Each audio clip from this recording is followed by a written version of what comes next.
பிரதமர் நமக்கு எதிர்கட்சி தலைவர் தான் இப்படி வச்சிருக்கிறாருன்னா அவருக்கு கொஞ்சமும் சளைக்காம ஒரு ஒன்றிய பிரதமர் திரு நரேந்திர மோடி அவர்கள் தான் ஒரு ஒன்றிய பிரதமர் என்பதையே மறந்துட்டு இன்னைக்கு ஒவ்வொரு மாநிலத்துக்குள்ளேயும் சண்டை மூட்டிக்கிட்டு இருக்கிறார்.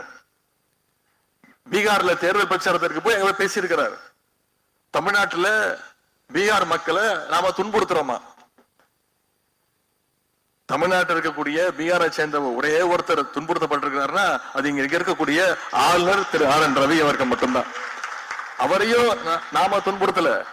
தமிழ்நாட்டு மக்கள் அவர் தொடர்ந்து தமிழ்நாட்டு மக்களை துன்புறுத்துறதுனால தமிழ்நாட்டு மக்கள் அவரை துன்புறுத்திட்டு இருக்கிறாங்க. இன்னும் சொல்ல போனா வச்சு செய்யறாங்க. இன்னும் சொல்ல போனா நம்முடைய தலைவர் ஒரே வேண்டுகோள் தான், தயவு செய்து இங்க இருக்கக்கூடிய ஆளுநரை தயவு செய்து மாத்திராதீங்க அப்படின்னு வேண்டுகோள் வைப்பவர் தான் அந்த பெரிய மனசுக்காரர் தான் நம்முடைய தலைவர் அவர்கள்.